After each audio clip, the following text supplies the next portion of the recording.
50 podcast.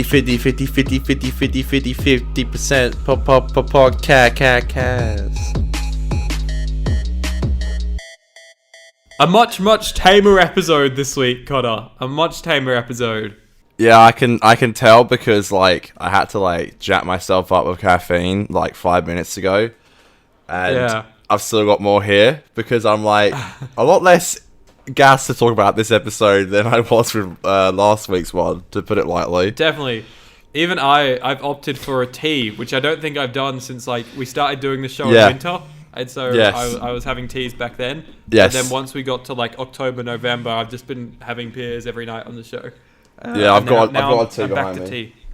Got a tea behind me. I got a coffee there. I feel like I got a bit groggy on the last episode. I had like 8 beers. Like not all on the show. I had like 2 before, and then I had like a 6-pack on the show. Yeah. And geez, I was getting a bit groggy, and I was like re-listening to the podcast today, and I was like, I hope people. I don't know. I was doing a bit too much of the old like the ums and the and I don't like to do that, but I was doing it a bit. So it happens. It happens. It is what it is. But it was a good ep. I was really happy with it. Yeah, it's good fun. I hope everyone enjoyed listening to us talk for 2 hours. It was a good chat. One of the longest episodes we've done, I think. Probably is the longest episode we've done.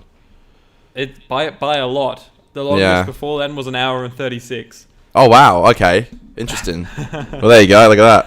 And my chair keeps making these fucking noises, by the way, and it was annoying me so much in the episode I was listening to today. So if you hear that in the background, it's the fucking chair, and I need to get a new one, so that's what it is. I have edited it and listened to it just to make sure it was all fine. So I've listened to it twice, and I never heard the chair. Thank God. You're fine. Amazing. Alright, so it's festive time again, Connor. Festive theme. Let's go. Woo! Tis the season to be jolly. It's February. It's a bit weird though because it's a historical Christmas special, so we can't really use that song. Yeah. That's probably why I didn't like it. I don't like historicals, so yeah. Oh, sorry, I kind of spoiled it, but this one, the historical stuff isn't really like.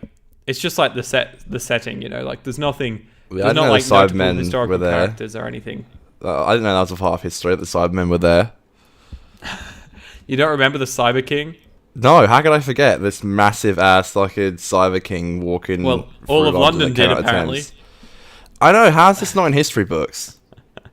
Ridiculous. I love how RTD did it and just fucking left Moffat to have to clean it up, and that's why Moffat did the whole. He said the cracks are responsible for it. Oh, really? Yeah. He said the cracks are responsible for the reason why no one can remember the Cyber King. I think he says it in Flesh and Stone. Really? Yeah. Well, thank God for that. I mean, I wish I could forget this episode through the crack in the wall. Nah, it's got some really good scenes, but yeah, let's do it. Let's hit it. Wow, thanks for that musical. I don't like some episodes. Connor brings out his harmonica, and it's just. Oh, it's always sat there. Don't worry. Oh wow! Well, I like it when you forget it's there. I like it when you get too drunk to remember it's there. I'm rarely drunk on the show. I haven't been drunk on the show in a while. It was because it was the season final, and I was like, "Oh god!" I'm very rarely pissed on the show. To clarify, there was one. I think like halfway through season 4 where I was drinking whiskey and I hadn't drunk whiskey in a while, and I was just like free pouring it for myself throughout the night. Yeah. And I just remember I was getting to the end of the show and me being like, oh my god. Like we hung up and I just thought like, oh my god, I'm so fucking drunk right now. Yeah. And like I went straight to bed and like closed my eyes, and it was the classic like everything is spitting. Like it was bizarre. I'm trying to remember which episode it was, but I think it was from season 4. The season we're just about to finish now, nearly. But I do remember you telling me that it was something in the beginning. Maybe it was like Planet of the Ood, it wasn't Planet of the Ood. That one sucked. Maybe it was like Fires of Pompeii or something like that. But yeah, maybe. It was a good time. I remember as well just listening to the audio afterwards and just thinking like, fuck, I talk a lot in the last half of this episode. Like I just don't shut up. Yeah, I can't remember which episode it was though. But yeah, I do remember that. I think Planet of the Ood was the worst review we've ever done. Just purely for the fact that I liked it a lot, but it sounded like I hated it, and it took us like 2 weeks to review it for some reason. I can't remember why. And it was just such a fucking boring ass review. We were both tired, and it was just but also, we're on the worst your ones. audio was fucked up as well for that one. Remember? Yeah, so I had to, that's cut true. it down heap, so it was hell That's short. true. That's true. And I really liked it, but it sounded like I hated it. And then you hated it. You didn't like it at all. So it was like, oh shit. No, I liked it. I just didn't. It was just like, okay, you know. Yeah, hate's a strong I didn't word, like it as much actually. as I thought I was going to. Yeah, I liked it. Look at us reminiscing over series 4. What a time! What a time! We're on the specials now, technically. We are the first special, even though this is technically season 4 because it was filmed in the season. I was going to say, isn't technically Planet of the Dead the first special? Still. Yeah, but just a bit of follow up on last week. So this week we are talking about the next Doctor. I know you said the name of the Doctor then. The next Doctor, and Connor, last week you mentioned that you thought David might have been announced that he was leaving before Journey's End and stuff like that. Yes. But he actually hadn't. Oh, the next Doctor is the first episode to come out after it had been announced that David was leaving. I found that fact on the internet. So I guess that would have made the Stolen Earth regeneration even more surprising because everyone would have been like, oh my god, like they're actually going to make him regenerate. Right, yeah. Well, look, just like The Doctor's Daughter, this episode is such a clickbait title. It's just like some YouTube shit where like you get clickbaited. It's such a clickbait title. And it was smart. It was smart to do it because I remember it struck a lot of controversy because everyone thought David Morse would be the new Doctor. And whenever a Doctor gets announced, it's always notoriously controversial. People agree with it and people disagree with it even before they've done their first episode.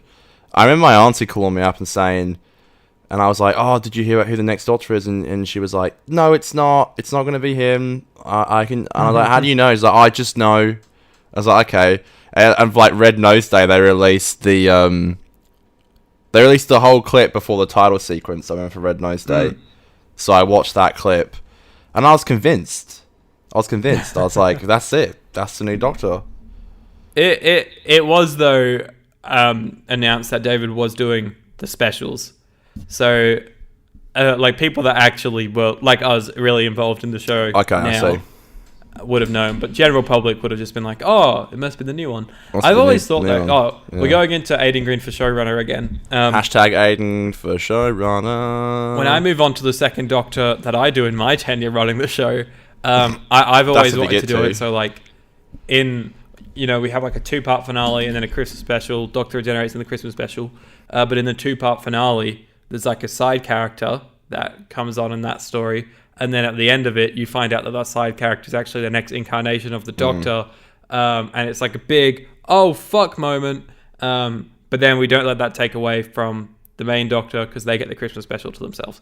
That's Aidan Green for showrunner. But if you want to actually do that, now you can't because you've literally, for the last 8-9 months, just told your plot lines on a podcast.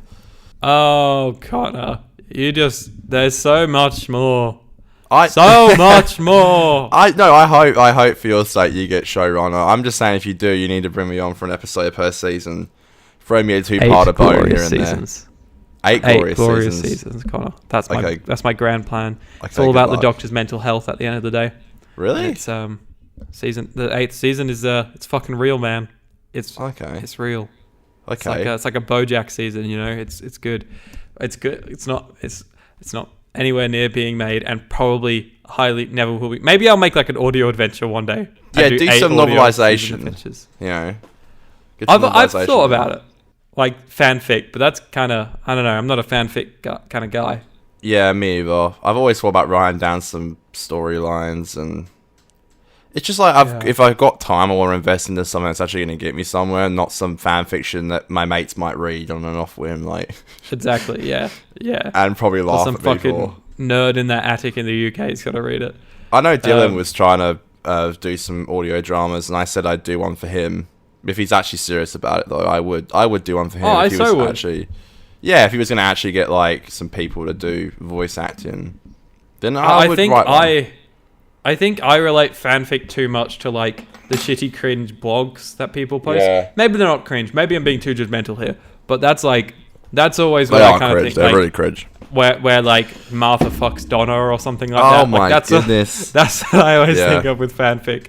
Which obviously I'm sure there's some really great fanfic actually. Yasmin 13 going at it.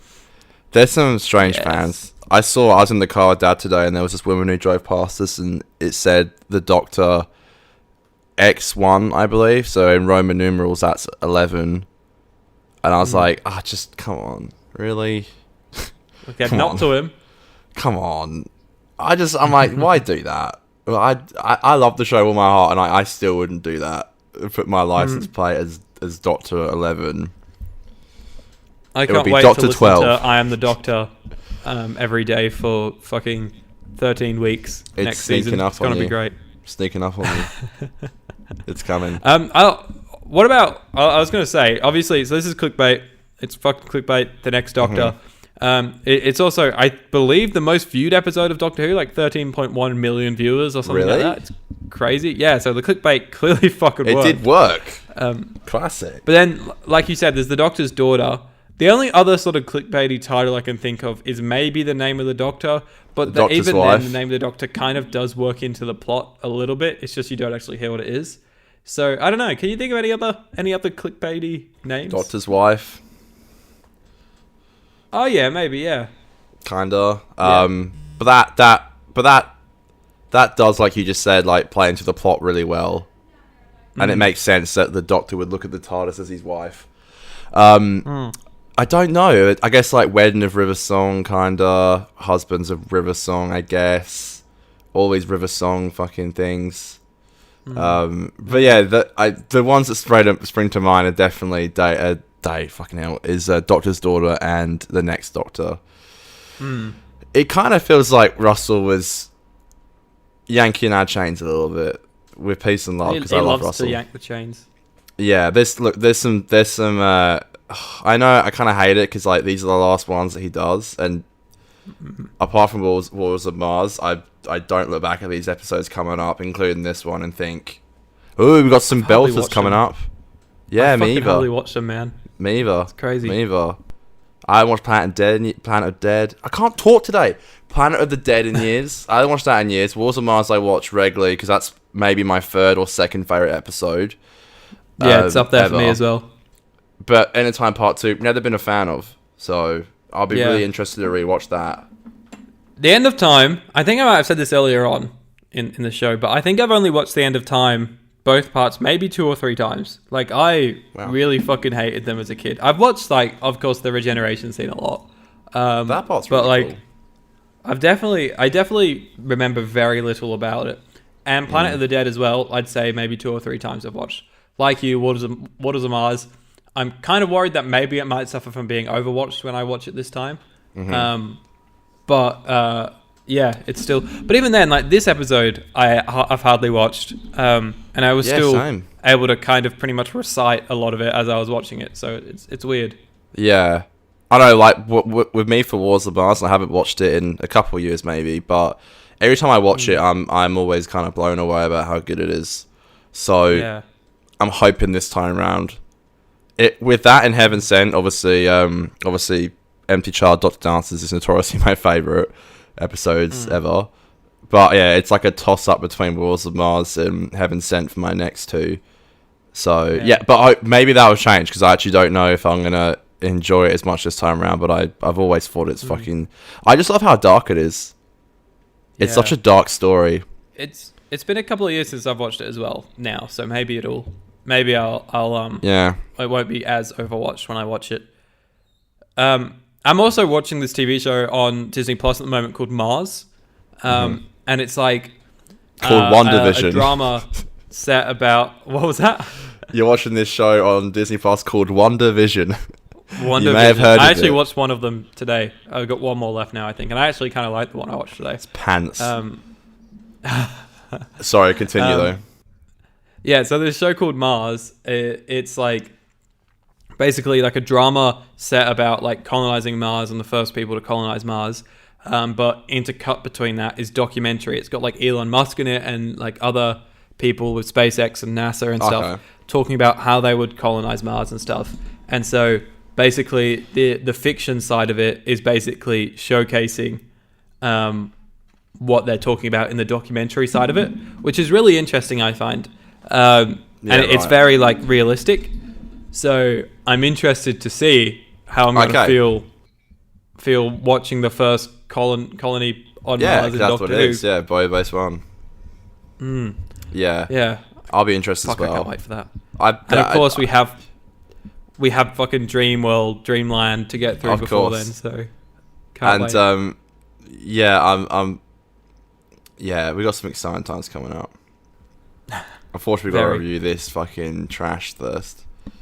Yeah, I've kind of been avoiding it, to be honest. I keep changing the conversation. Know your place, trash. Nah, it's not. It's got some cool scenes. It's got 2 scenes I really love. That's about it. Nah, the beginning's cool. Should I get into it? Should we get this shit show over with? Yeah, I better do the recap. The little, of course. Sorry, look at me trying to skip ahead. Yeah, fucking hell. Who even directed this thing? Not someone common. Someone uncommon. Yeah, so this is directed... okay, let's do it. The Next Doctor. Directed by Andy Goddard and written by Russell T Davies. The Next Doctor is the first of the 2008 to 2010 specials of the British science fiction television programme Doctor Who that was broadcast on the 25th of December 2008 as the 4th Doctor Who Christmas special of the revived series. During its original airing, the episode had an audience of 13.1 million viewers and was the second most watched programme of Christmas Day in 2008. David Tennant stars as the 10th Doctor with companions Jackson Lake, David Morrissey, and Rosita Farisi. Velia Tashabalala. I'm not kidding. I don't know how to say that name at all. That's okay. The episode is set in 1851 London during Christmas. In the episode, the Doctor meets Jackson Lake, a human with memory loss who believes he is the Doctor. Kind of a cool concept, I must say. The two of them discover a plot by the Cybermen to create a giant-sized Cyberman called a Cyber King, which is controlled by the workhouse matron Miss Hartigan. De Vla Kurwan. Why can't people have normal names? And the next Doctor was the last Doctor Who episode to ever be filmed in standard definition. Oh, I can't wait. Yes. Let's go, baby. I was almost so excited to load the next episode just to be like, oh, it's HD. Can't wait, baby. HD. Unfortunately, it's put out the dead, but it is what it is, boy. Alright, you ready? Yeah. Sorry, I was just going to quickly have a look at Andy Goddard and see if he has done any... Sure, go ahead. I'm sweating my bloody hole off tonight. It's hot. Bloody Australia. Who said Australia would be hot? He's only done the Next Doctor. Is that it? But he has done a bit of Torchwood. Let's have a lookie. What Torchwood has he done? Cyberwoman. Probably, to be honest. He's like, I just love Cybermen episodes. Honestly, it wouldn't freaking surprise me if he did. Purely because of a behind-the-scenes fact I'll give to you later. Ooh. Shit! Oh, shit! He does? No, but he does what has, from memory, it's been a long time since I've watched it, and I think this might have been one of the first Torchwoods I ever watched, and I instantly loved it and thought it was terrifying and fell in love with the show from it. Countryside. The episode Countryside, yeah. I love Countryside. That's like one of my favorite episodes. He did Countryside. He did Combat. Don't recall that one. Combat, yeah. But Noel Clarke wrote it, apparently. Yeah, that's one with where Owen fights all the Weevils in the... I remember that. That's one of my other favourite episodes. Yeah, shit. Where Owen gets held depressed and starts fighting them in the cages and stuff. Yeah. Sorry, I always forget that Chris Chibnall wrote Cyberwoman. Yeah, he does. He writes heaps. And they're not terrible. Not like Doctor Who standards right now. Christ. Yeah. Crumbs. He also, Andy Goddard also did To the Last Man. I don't recall that episode. He did Adam. Also don't recall that episode. Good episode. Dead Man Walking. That one's pretty good from memory. And A Day in the Death. Those are two pretty good ones from memory. We're going to get there eventually, folks. You know what? Today, I was just going through the Sarah Jane Adventures episode list, and I was like, I just want to watch this. I really want to rewatch it. It's so tricky because I really want to as well, but I also really want to do Torchwood, and I really want to continue on with Doctor Who. You know, so we can do two. Man. You know, we can do an episode of Doctor Who a week and a spin-off, and if you need me to help with editing, I can. Yeah, but it's just like, and it's gonna look so messy on the Spotify list as well. It's got to be messy. But it is what it is, man. We got to get there eventually. We're gonna run out of episodes to review, bro. We're literally nearly at the end of David's era. This is coming from you saying you want to do 2 episodes a week. No, 1 spin-off, 1 normal episode. Yeah, but we're still... If we stick with doing 1 Doctor Who a week, and then when we get a few more seasons in, we do 1 Torchwood a week, then I'm happy to wait. It's going to last longer. I'm happy to wait. I'm just saying... Well, that's the thing. I'm not that happy about it, but I can wait. I do... Look, I really, really, really want to do them too, man. Yeah. But my main thing is just like... I need to get a bit of Moffat, because Moffat is my... When I'm feeling down, Moffat is like... A Moffat Who episode is like my go-to thing to cheer me up. And I've just not been able to have that for the past like 8 months. And so I've had to find other memes of doing it. And sometimes a David episode can do it for me. That's weird, because it used to be the complete opposite of you. You got to a stage with Doctor Who, I think it was around the 9th season, where you were just like, I don't know if I like this shit anymore. And you said you liked Arrow and The Walking Dead more. True story, folks. Silly me. It happens. I'm actually watching The Walking Dead right now. There's an episode dropped today. I watched last week's one. I'm watching it again. God. It's not great, but it's not terrible. Well, I have... One more season. Do you know what my favourite episode of Doctor Who to watch when I'm feeling down is? Crimson Horror. No. Close. Go on. Take a guess. One more guess. Oh, I know, The Snowmen. No, but I do. That is actually one of them. Like, but it's not my number one go-to. Because I know you're not over that episode. I always just thought it was mediocre at best. Okay. I don't know. I don't know. What season is it from? 7B. 7B? And it's not Crimson Horror? No. I feel like surely I've told you this before. Surely not fucking Bells of St. John. You make me gag. Honestly, it's a shit episode. No, my ears. I don't know why. It's so shit. Stop. It's so bad. But it just makes me feel so good when I watch it. Help me. I don't know why. Because it looks pretty. It's so colourful. It's one of like the best looking episodes of the show, I think. Smith's costume is fucking peak in that. It is. Clara is okay in it. She's pretty good. It's just a lot of fun. Wow. And it's very London, and I love London. Like it's one of... It is very It's sort of the first time that they do London since like Rose and early RTD era. And it just looks so much different and more modernized, which is great. Anyways, I'll save that for when we get to that episode in 2084. We're yet to talk about the episode that we're meant to be reviewing. It's nearly been half an hour. Hold on. Sorry, how rude of me though, first. What's your go-to, Connor? That was a one-sided conversation there. Probably Runaway Bride. I've always said that I have a very big nostalgic history with it, just with my mum, and I watched it a lot with my auntie and my uncle who's no longer here, and my sister. That always makes me smile, but I have a lot of nostalgic episodes that just make me feel like warm and fuzzy inside. But episodes like Crimson Horror and all that, they're just fun. I know a lot of the episodes I have nostalgic feelings for that make me feel warm and fuzzy are quite dark episodes like Human Nature and Family Blood and Blink and stuff. These are episodes I would constantly rewatch with my mum mostly. Anything from Russell's era normally makes me feel like giddy. But definitely Runaway Bride would be my pick. I love that episode. I always will. It's my favourite Christmas episode. As you would know, I gave it a 9.5. I always find 7B is one of like the most weirdest seasons. Like it's just weird. Like it's kind of really good in parts, but kind of really shit in parts. It's really inconsistent. Nightmare. But I love it for some reason. It is like that's like my go-to run of episodes. I think the very last time I watched Doctor Who before I cut myself off because we said we're going to start doing this show. for some reason I chucked on the Bells of St. John, and then I was like vibing hard, and I did Rings of Akatan and then Cold War, all in like a day or two. I was just fucking loving it. I don't know what it is about it. I just love that era. That those 8 episodes. I don't know why. I never really watched Hyde much though, and Journey to the Center of the TARDIS has always pissed me off. Yeah. And Nightmare in Silver's kind of shit. Hyde's interesting. I never hated it, but never loved it, and I'll be interested to rewatch that season.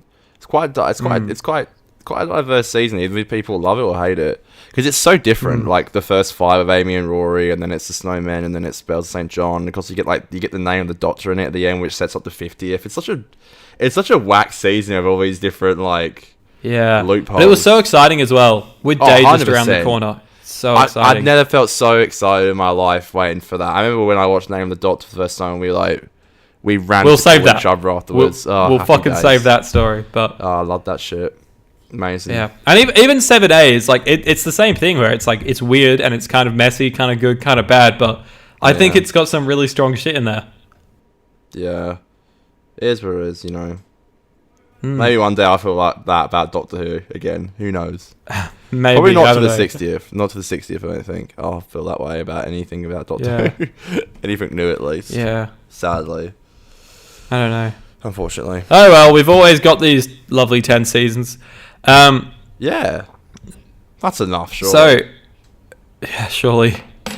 The next Doctor. Yes. We should probably talk about it a little bit. Christ, it's only half an hour in. Okay. Alright.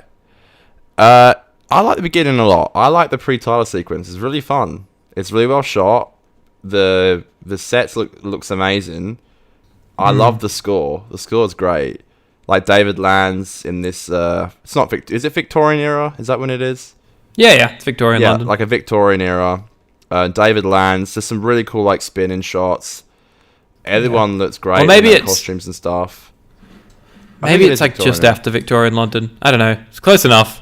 Where's the Paternoster gang? That's what I said. Where's my boys? No, I didn't say that. I don't really like them that much. But, and then suddenly the Doctor hears his name being called. And it's a really cool setup. It's Rosita calling his name. And then he goes there, he's like, don't worry, stand back, I got this. And then she keeps calling the Doctor's name. He's like, nah, here I am. And this man comes running out.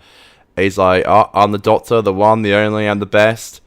And look, it's so the script is pretty bad in the sense that he's like, hand me the sonic screwdriver, go back to the TARDIS, I'm a Time Lord, I'm the Doctor. And he literally just says everything that it's like a checklist of things that he needs to say. Yeah. It's so it's just totally. There's, when normally in a conversation you wouldn't list that much shit about yourself, but it is what it is.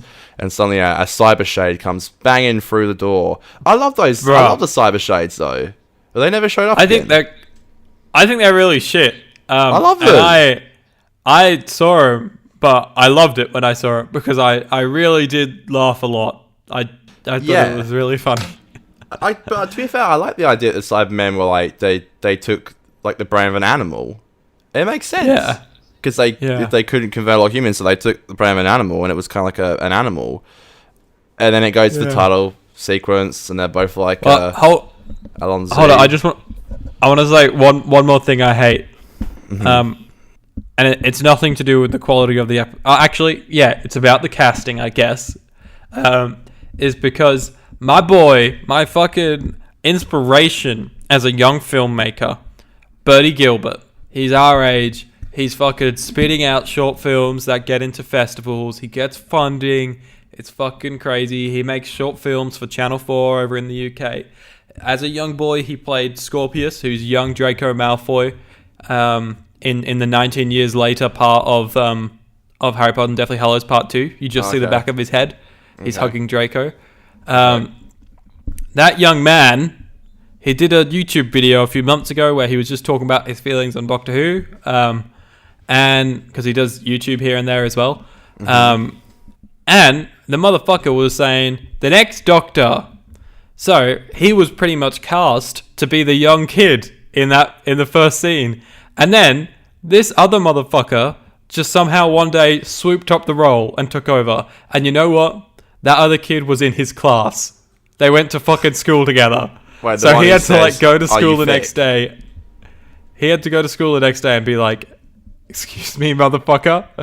Well, yeah. The one who says the one who the doctor asked what year it is, and he says, "Are you thick?" Are you thick?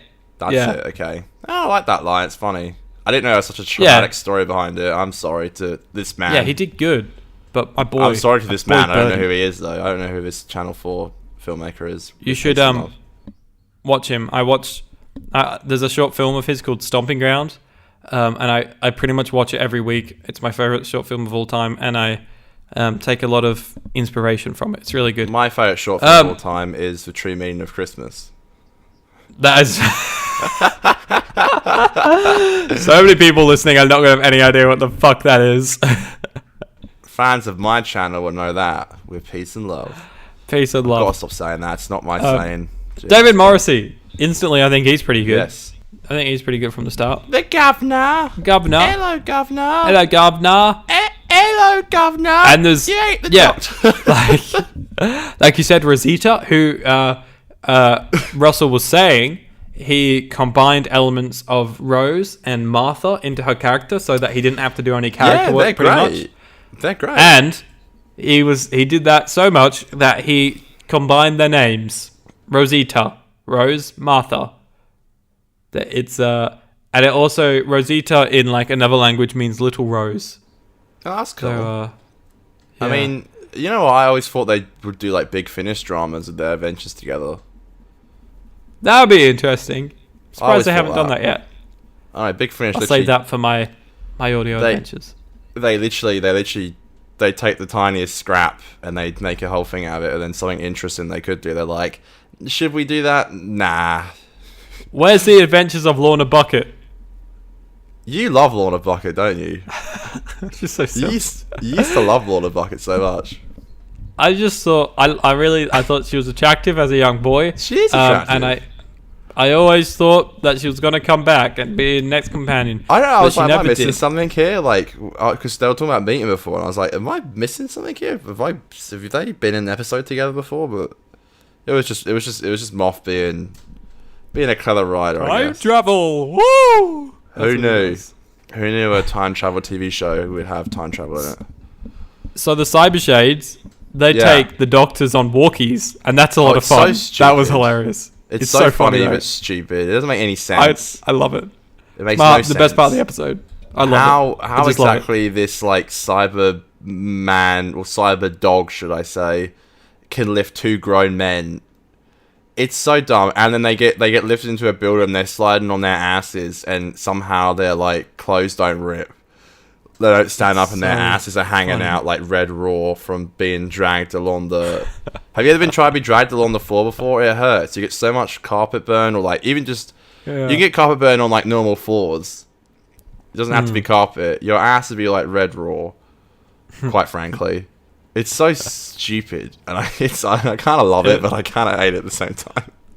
Nah, this one goes in the love it pile for me. Like, I know it's stupid, but it's just one of the Doctor Who things where I'm like, fuck, that was good. That's so good. I remember one time, it was ages ago, it was like after school, and you sent me a Snapchat, you were just watching it laughing, and you came in the next day, and you're like, I know how dumb it is, but I just love it so much. This scene? Yeah, you were just Snapchatting the scene where they're like sliding on their asses, going ah. I always thought Old Me would have hated it. Old Me didn't have a sense of humor. He was interested, yes. It was a bit of an acquired taste, but now I just think too many shows take themselves too seriously now, and that's why like shows like Doctor Who, where it takes itself really seriously now, and I'm like, just do dumb shit like this. I don't know. That's why I like Kablam, because there was that scene on like the conveyor belt and all that shit. That's silly, hey. Like Kablam's probably my favourite episode from Jodie's era, because it's just... I hated the writers who did that one. I hated his one in season 12, so I've lost hope. Peter McKee something, I don't know. But Pete McTighe. That's it. Loved your first one, hated your second one. Oof. What was the second one? It was I don't even remember the names because they're that bad. It's the one where all the fucking birds die on the fucking in the sky. Oh yeah, that was shite. Praxeus, yeah, that was Praxeus, shite. Yeah, it's so crap and boring. I can't stand it. That's it. It's just boring. There's nothing crazily wrong with it, but I'm just not entertained when I watch that one. I'll take this over anything from that any day. I'm not trying to be a Debbie Downer about it every time I talk about it, but I've just got to be honest. Even like something like this. I definitely quite enjoy. There's a few episodes that I do actually really enjoy in that era, but upon the whole, the ratio of good episodes in the Chibnall era versus the ratio of good episodes in the RTD era, I think Chibnall wins clearly, right? Yeah. I don't know. The fan base is in such a weird spot. Aiden tagged me in this thing yesterday where it was just a bunch of villains. It was just a picture the BBC put up on Instagram, just a bunch of villains from Chibnall's era, and all the comments were like, well, I'd say about 90% of them were just so hateful. Yeah, well, the caption on the post was, what's the best villain of Series 12? And everyone just commented Chris Chibnall. Like, you would scroll and scroll. Yeah, it was crazy. Chris Chibnall. And I couldn't believe it. I'd never seen I know. that much. Usually, like, you see a couple of them scattered throughout, and then, like, just a few, like, just fucking simps, just simping over some shit. I know, it's so crazy the show's in this spot now, and, like, I feel like the BBC must know this. Like, I've never seen... Even Moffat was quite hated near the end of his run. Nowhere near this much. Nowhere near this much.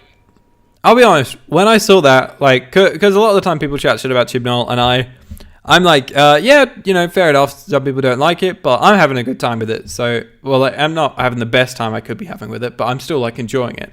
So I'm not butthurt whilst he's in charge, because there's always the next showrunner.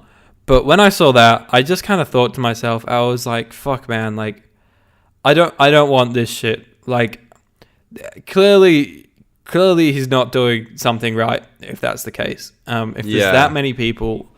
Even if I'm not part of it, if the vast majority of people are not enjoying his version of Doctor Who, then to be honest, I'd like to see him go after season 13, because I just really would like to see.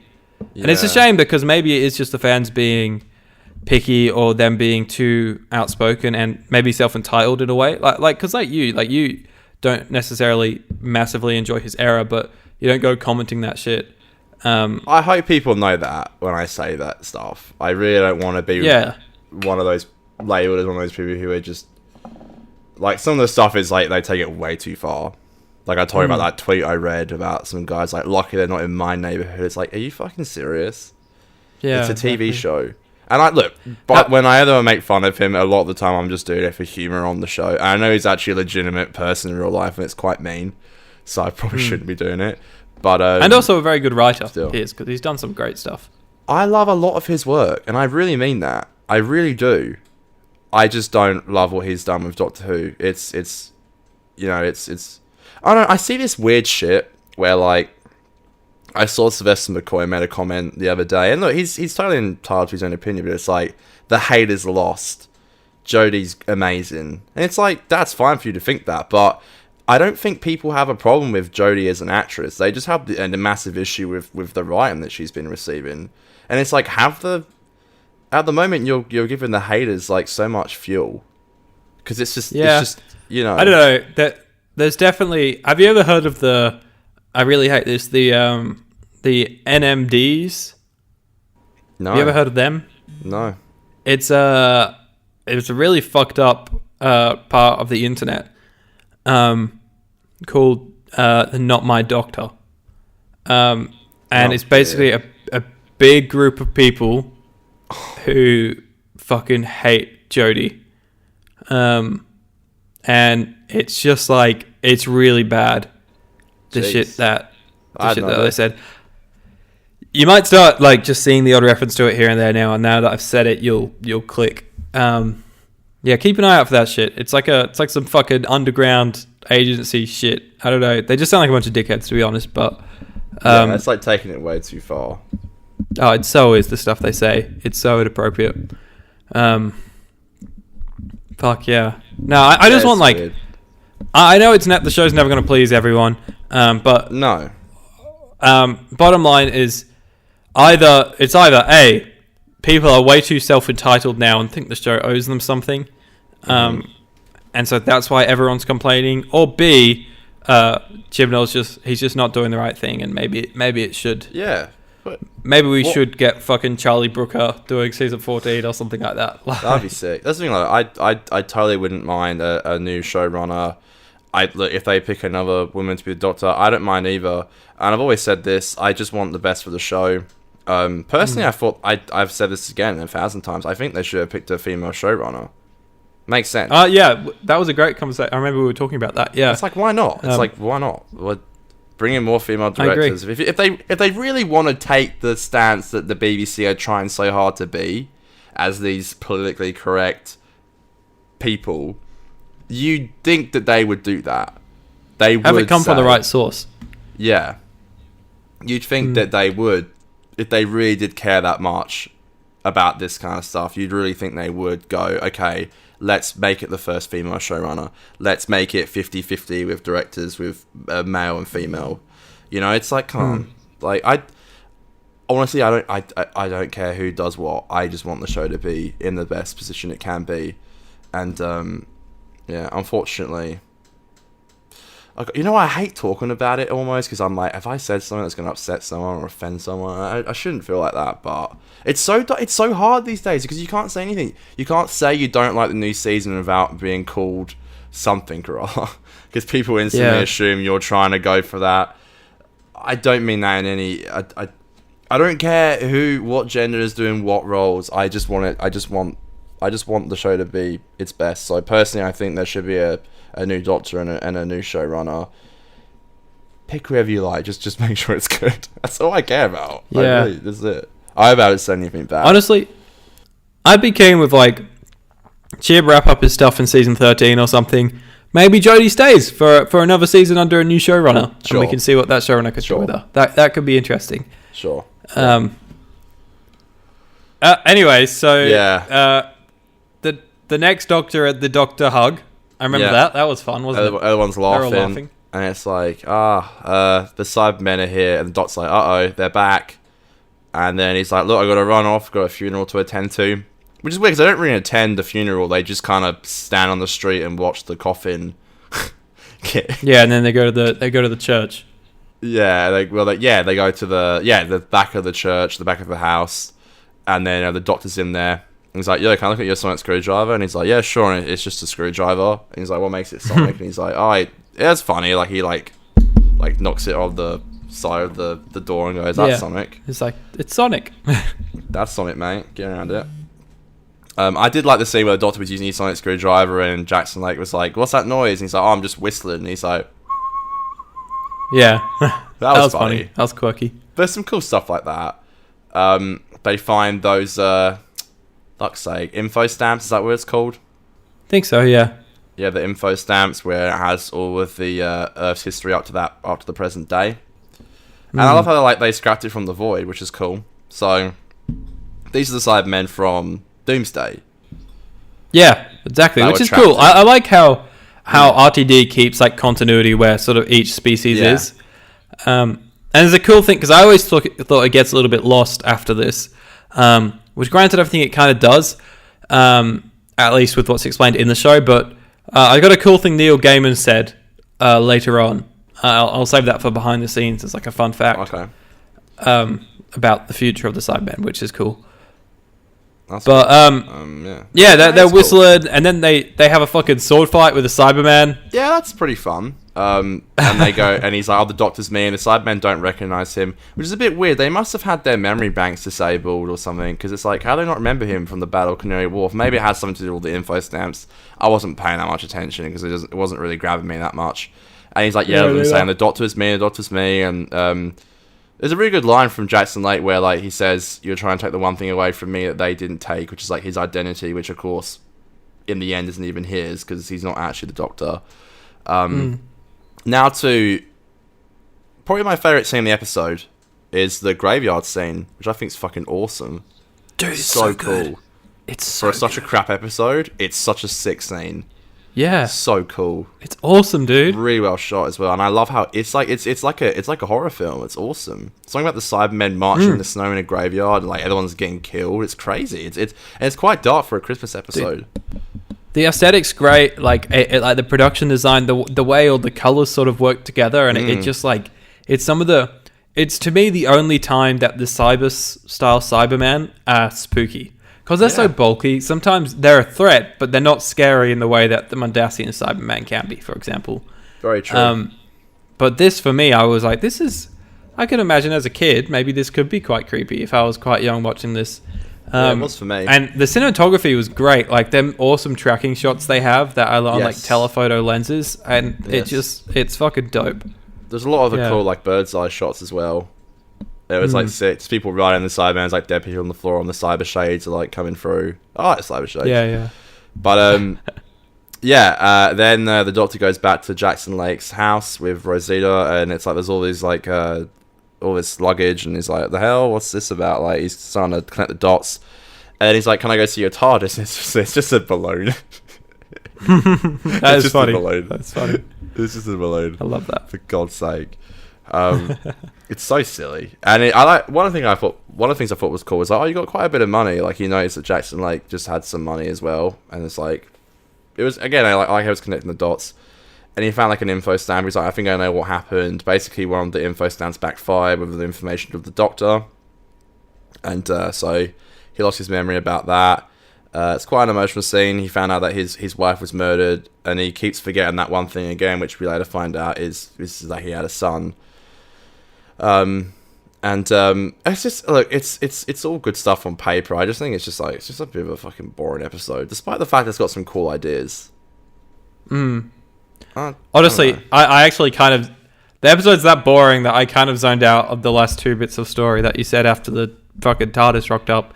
I know, yeah. What did you get up to? Wow, okay. Is it me? Am I boring you? No. I was just... I was like, oh yeah, that happened. I just said the info stamp backfired. He found out that he's actually Jackson Lake, and the Doctor's actually the Doctor, and the Cybermen are blah, blah, blah. Yeah, David Morrissey was really good in that scene, hey? Yeah, he's a great... Jeez, bum. God's sake. Classic. Sorry. It's not a 50% Doctor Who episode if my mom doesn't walk in. Exactly. Yeah, and then they go running off. The children are all marching away to the sewers, which is literally the Torchwood set. Yeah, it's literally the Torchwood hub, which is hilarious. And they find Miss Hardigan, I think that's what her fucking name is. And she's like, like you're all fucked, mate. And they're like, oh no. And then David Morrissey comes out the snow and shoots the Cybermen, and they're like, let's go save the world. And they're running, and they find this... I like how they found some... they scratched stuff from the Daleks, and you get actually a bit of a Dalekanium around the machine that they use. Did you notice that? There was a bit of Dalek. Yeah. I didn't notice the Dalekanium, but I know they use Dalek tech. Yeah. Yeah, it was like cool. Dalek tech, which is sick. They're all just running around, and it's like, oh, there's all these kids. We'll get them out, and then the Cyber King is so stupid. That's the whole reason why they're doing all this is to get the Cyber King going. Miss Hardigan gets strapped up to it. It's like, ugh. I did like the production design of the whole episode. The production design was really good, I think. And even though it is the Torchwood set, I do really like that set. Just how practical it was. So yeah, it's funny. It just felt very like Goonies to me in this fun way. Yeah. That's a good connection. Yeah, oh god, it's so goofy when Jackson Lake's kid's stuck on the like, and the Doctor cuts the rope, and it looks so shit. He's like flying up into the sky, and then he like jumps off, and he lands and grabs the kid. It's so silly. Here's an issue I have. I like Jackson Lake's arc, and to be honest, I forgot about the kid twist. So when that happened, I was like, oh fuck. And it was cool. But then he's like, stay there. Fuck. What do I do? And then he doesn't get like a character redemption moment. It's just how good the Doc is, mate. Just the Doc comes and swings it. Like I really wish Jackson got to save his own son, especially considering from that point onwards, Jackson Lake is so sidelined, and it's just the Doctor. He just stands there and goes, "I know that man. That's him. We better clap when he comes down. You better clap when he comes down. I know him. He's a good bloke. That's him. Did I mention I know that guy? That's the Doctor. Remember to clap when he comes down, folks." Coming back to him, just saying the same shit. Literally. And clap when he comes down. Did I mention that? It's like, come on. I forgot to say, by the way, how jarring it is at the start of this episode. Coming out of like Depresso Doctor, to like the Doctor smiling as he walks through these. These that was my first thought. I was like, are you kidding me? Legit. Like it's not gonna address this at all. It hardly does at all. Literally, there's one mention at the end, which is I love the ending scene. I really do. That's such a great. Yeah. They're like the only two scenes I liked was the ending scene and the graveyard scene, and I liked the beginning, before the credits. I did actually know something that you actually reminded me of, and it was so funny. It was so, I love Murray. It's the first time I think ever I've noticed Murray using scoring in such a bizarre place, but it's a scene where the Doctor's like telling Jackson like what happened, and he's like, "Oh my god, I remember they killed my wife," and he starts crying, and then suddenly all the info stamps start going off, and the Doctor jumps up, and the score goes dun dun dun dun dun dun dun dun dun dun. It's like hell happy score, and he's like crying in the background about his wife. He just got fucking killed by a Cyberman, and the score just like it cuts so quickly. It's like my poor wife, and then it goes beep, beep, beep, beep, beep. And then Doctor just jumps up and he's like, "Ooh, what's this?" He doesn't give a fuck. He's just like, and the score's so like swingy, like it's just like. I was like, the first time I've actually been like, Murray, I don't know if you should have like. It's so weird how score can completely change the scene. Like, I feel like in that scene he should have just used more of a somber bit of score, but it was so like upbeat. Like it's just like it's crazy. Score's really hard to get right as well. With my last film, we were like, we were cutting it to the fucking wire in terms of getting the score done in time. Just some setbacks we had. And it was just like one of those things where we had a couple of days left until we needed to have everything locked off for the film and it would be done. And I got the score and it just was not right at all. Like, choices, my last film is a very like, it's kind of like Last of Us style in a way. It's very character driven. It's very small scale, you don't want like a big bombastic score. And it was like, it was really great score, but it was like fucking Inception shit. Like, it was really talented stuff, but it was such a shame. It just wasn't what we needed. And so we had like 2 days left, and I had to call my composer and be like, I'm sorry, I love this shit, but like, it's just, we need to strip it the fuck back right now. And we had to spend the night before the film was due. We were going in the day the film needed to be done. We were having a 14-hour sound mix day, just going in and mixing the whole thing from like, I think we were there from 8 a.m. till like 10 p.m. and they left our uni campus open later just so that we could finish it. We were in there that late. But the night before that, I had to set alarms for every half an hour so that I could wake up, listen to the score that was being sent through, give some feedback. I go back to sleep, wake up another half hour, listen to where it was, give some more feedback until we got to where it was. And I really love the score in that film now. I'm really happy with how it turned out. So that was just a little anecdote there of how it's so important. Score could really change it. It's such a silent contender. So many people don't know what a score is. Like whenever I talk to my parents about a score, they're like, "Oh, what the sounds in the background." I'm like, no, it's so much more than that.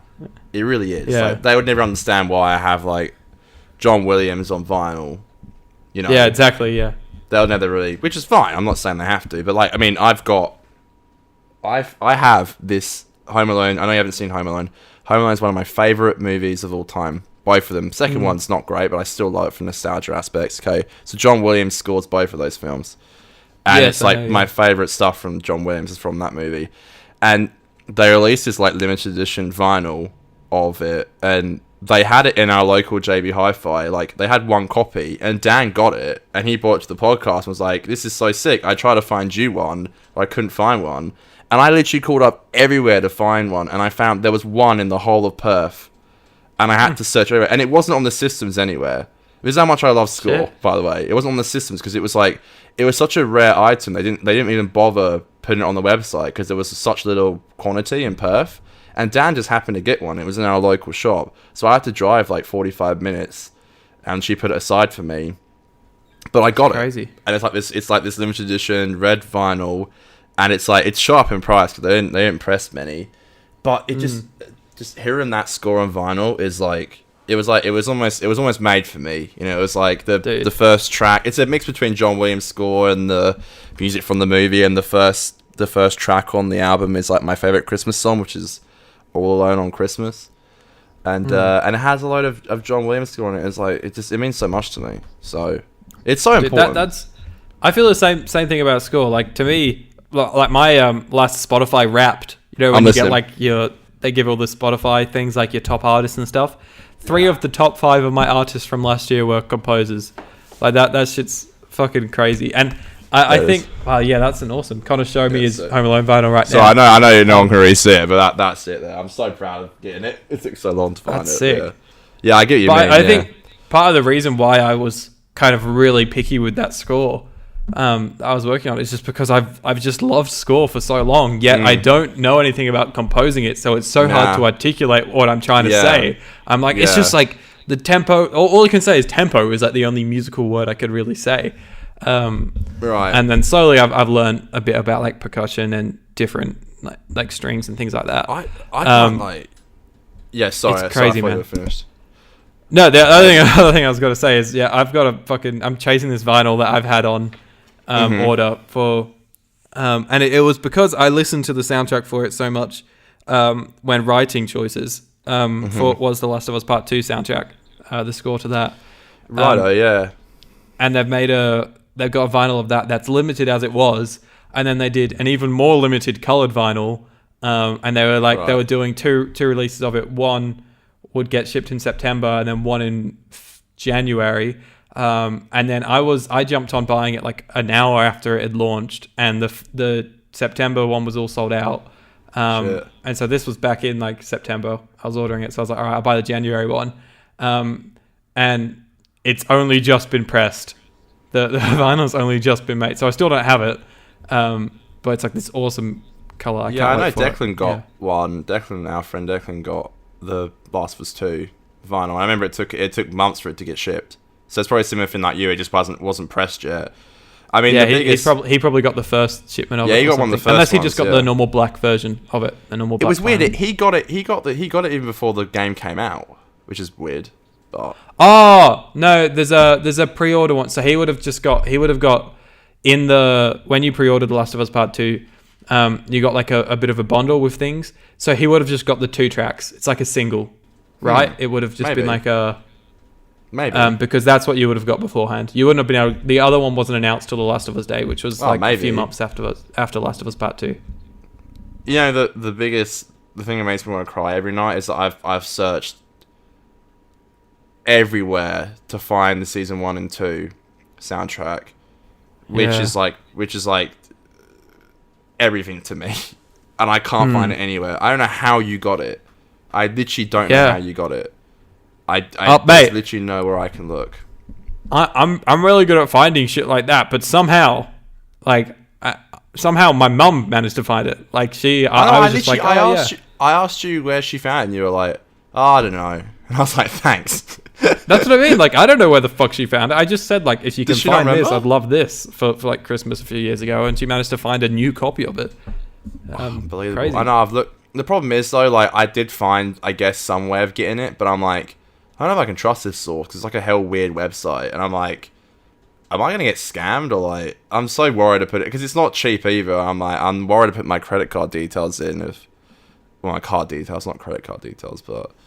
I'd like to get the 50th anniversary vinyl. That's the one other Doctor Who, New Who vinyl that I don't have. Because I have the Christmas Carol vinyl, which is great. Yeah, that'd be sick. There are some great ones. And I love rare vinyls. That's like I got a load of Hilltop Hoods ones last year, or the instrumental vinyls. It cost me an absolute arm and a leg. I think it cost me like $360 to get all 4 of them. But there's only 1,000 pressed of each. And I love going on Google and looking up the vinyls I've got, and I love to see how they've increased in price, even though I'm never going to sell them. I just love knowing that they've gone up in price, and I've actually got a copy of it. And again, I'll never sell them, mostly because I'm like, I got like a bit of OCD going on, and I can't throw away stuff, so I'm a bit of a hoarder. But I've got so many cool limited edition ones that are like only 1,000 press, and I love that shit. Like, that's sick.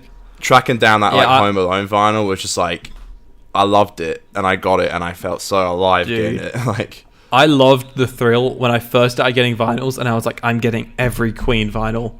And I got Jazz in the UK, and then from there, in Australia, Queen vinyls were actually surprisingly hard to come by, and I could hardly find them. And I was just, but I didn't want to just go and buy them in bulk online, because I wanted it to be like, one, that would be really expensive, and two, I wanted to be like, I'll go to the record shop and see what they have today, and just like every few months I would just find a gem, and then I hit a wall where I couldn't find any for ages, and then after like I think 2 years of collecting them, I had 4 more left to get, and then I went to Europe, and in a shop in Berlin I found 3 of the 4.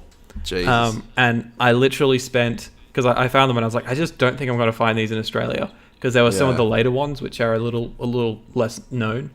And so I was like, I'm just going to buy them, and I had fuck all money left at that point, and I still had like 3 weeks left of the trip. And I was like, fuck it, I'm getting them. And so I got them, and the last vinyl I needed was Flash Gordon. This, you know how they did that one? Yes. Yes. And then luckily somehow my last week on my Europe trip, I went and stayed with my nana in the UK. And I was like, my granddad passed away like a decade ago, and I was like, do you still have his vinyls? And she was like, you can go have a look at it. If you want to take one, you can. Lo and behold, the one Queen vinyl they had was Flash Gordon. And I was like, I'm fucking taking this one and running. That's insane. I just had the greatest hits. I don't even remember an old friend of ours, Mitch. He came to your house one day and he had a load of vinyls, and he gave me the greatest hits of Queen. He gave me a Simple Minds one, and he gave me Return of the Jedi on vinyl. He gave me heaps of old ones. Yeah, I think it was like my birthday. He came and he gave me 3 vinyls and then 3 vinyls. That was really kind. He gave me, they're good ones. Because they were his dad's old vinyls that he said he could have. And then he just gave them to us. So you got Return of the Jedi, and I got A New Hope, which was really cool. That's right. Yeah, I got A New Hope. I got this gold pressing of it, which is really cool. And I just like, with vinyls, like, you got to buy them while they're there, and that's the biggest thing I've learned. Like, there's this one of my favorite groups ever is the Avalanches. I'm actually going to see them live on May 1st this year, which I'm so excited for. They're like an Australian group, and they only release albums like once in a blue moon. Like, they took like a 16-year gap from their first album to their second one, and they took a 4-year gap between their second and third. It came out like in December, just gone.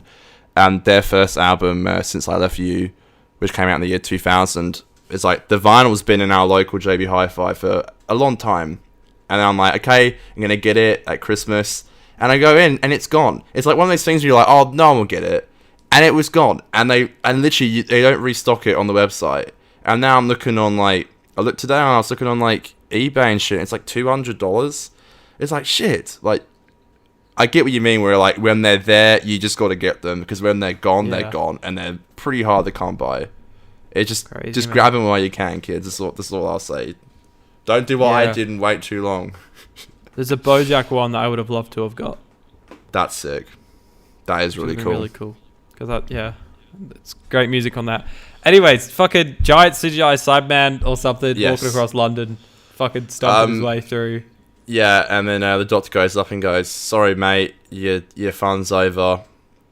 I don't know what he does. He like kind of like just changes the way the Cybermen look at old dog, whatever her name is, and they go, "Right, you're dead." And then he just gets out this thing, and it starts blowing up. What's this time vortex gun thing?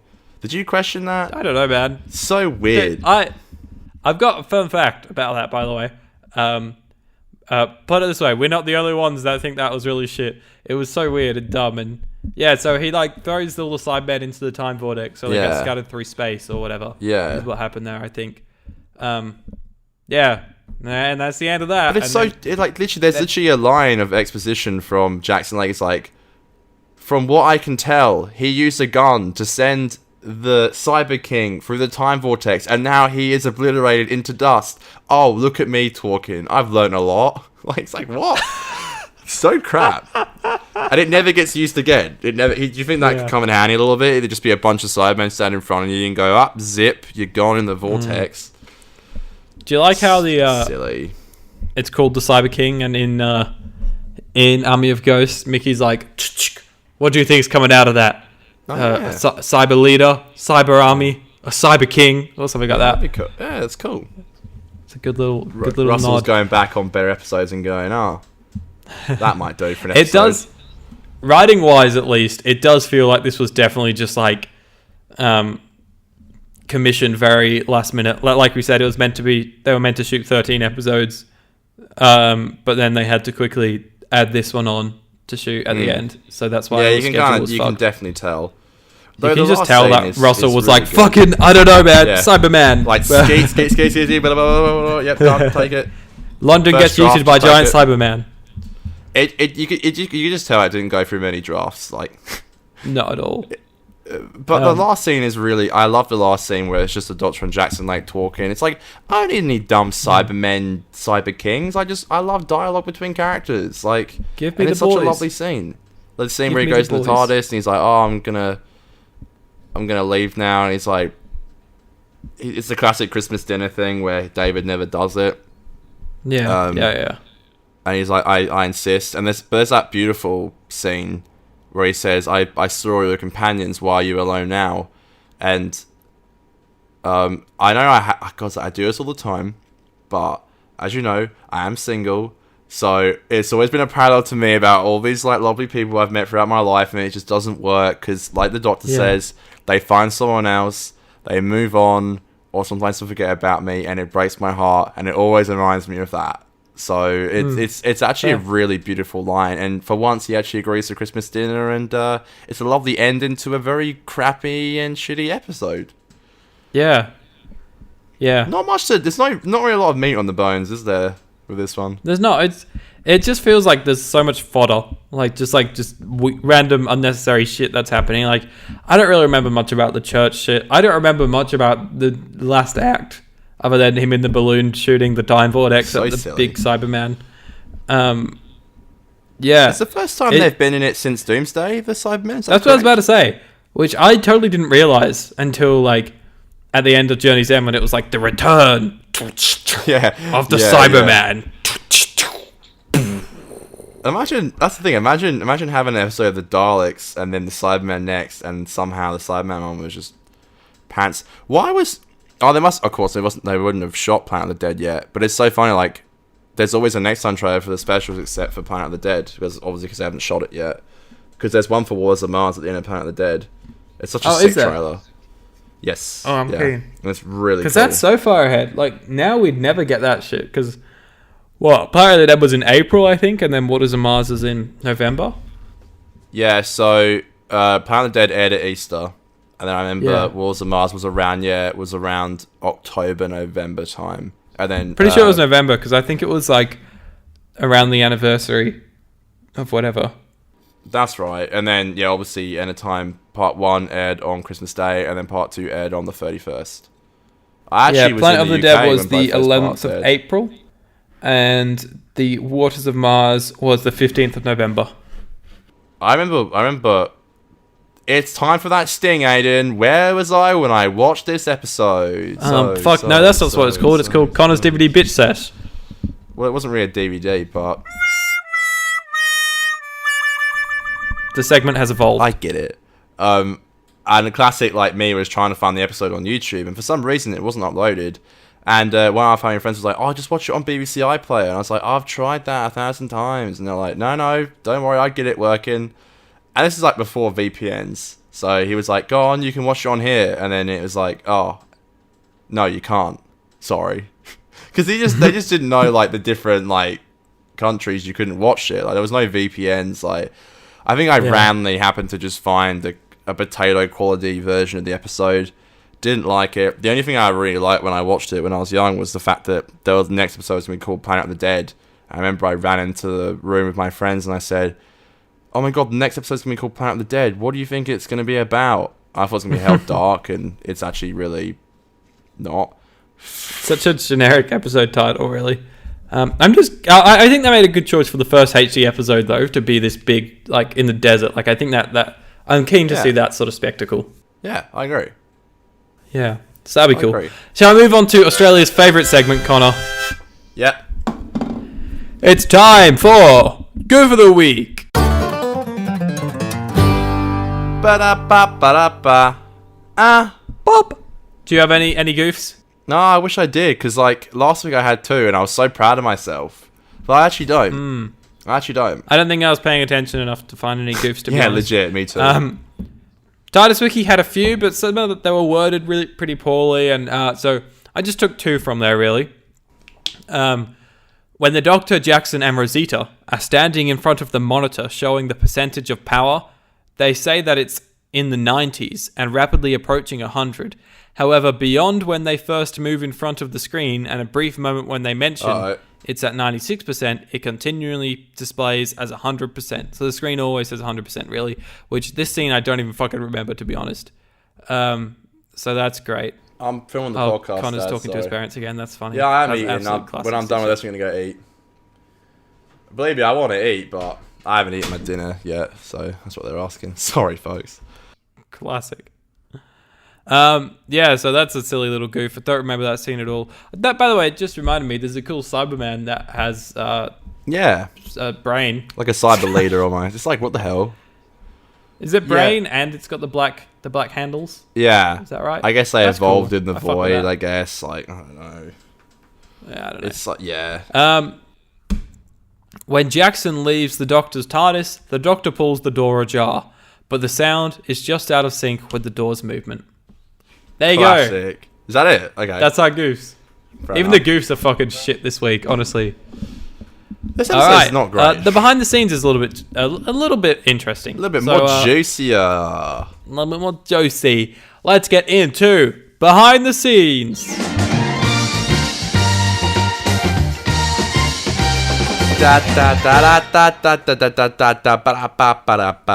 So, funnily enough, RTD, that's Russell, the television Davies. What the fuck does the T stand for? I don't know. Wasn't happy with the ending of the episode at all. He said he did come up with a better one involving Hannigan having a bit of a redemption arc, but he thought of this after the episode had come out. And apparently, like, he said it to Julie. I think it's in like an audio commentary or something. He told it to Julie, and Julie was like, "Yep, that's a fucking better ending." Like, they both kind of knew the ending was kind of shit. Bloody Julie.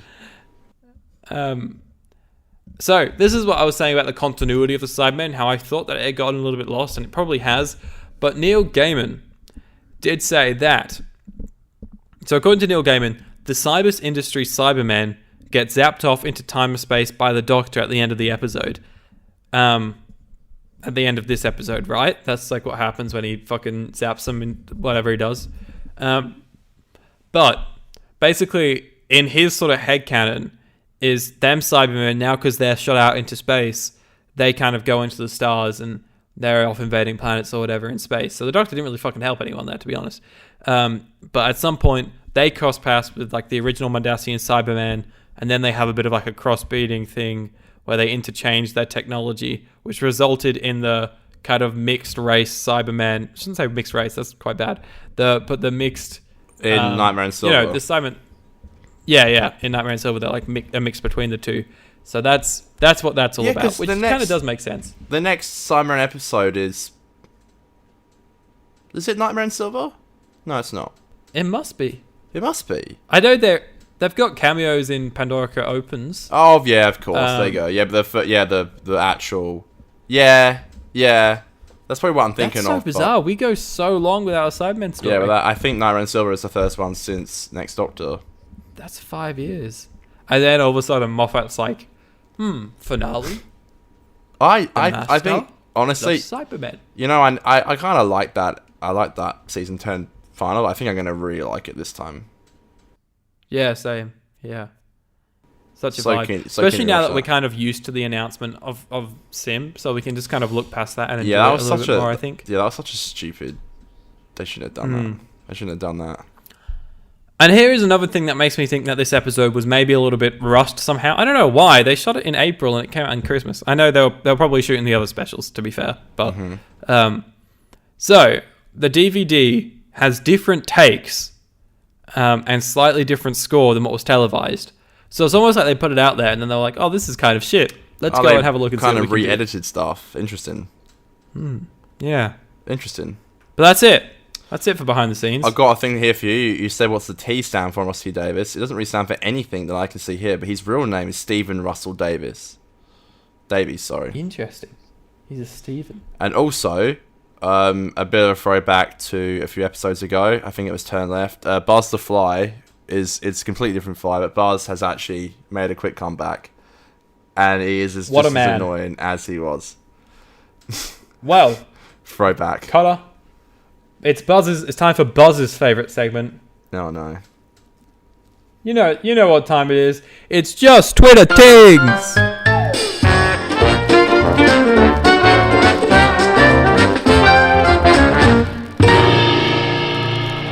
Okay, so let's go. We got quite a few here, so let's fucking do it.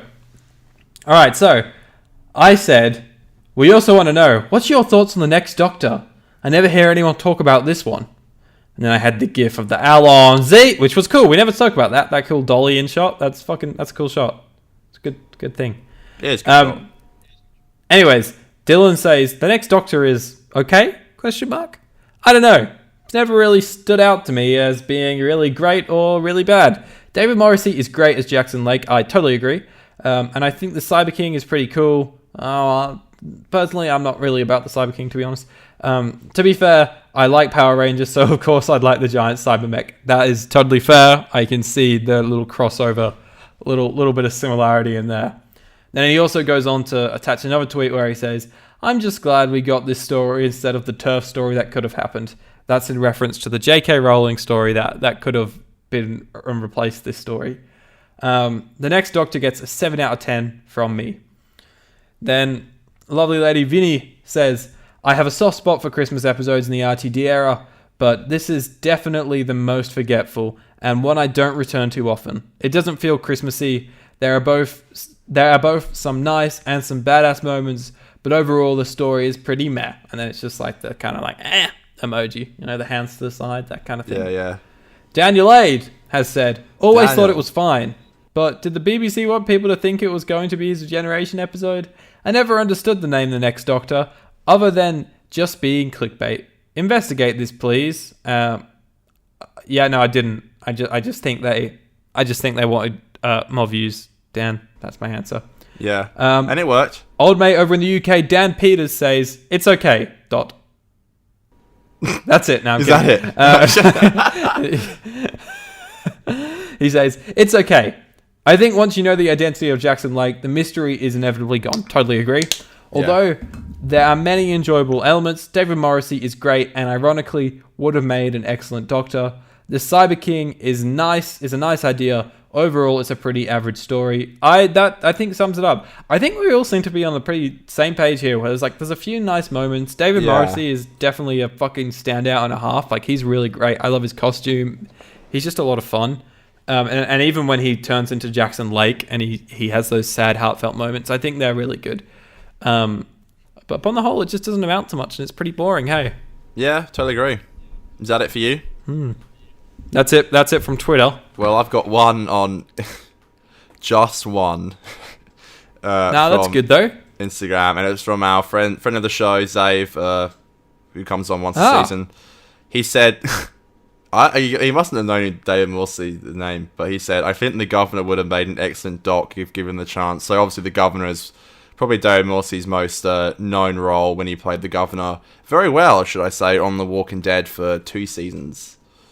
So, yeah, totally.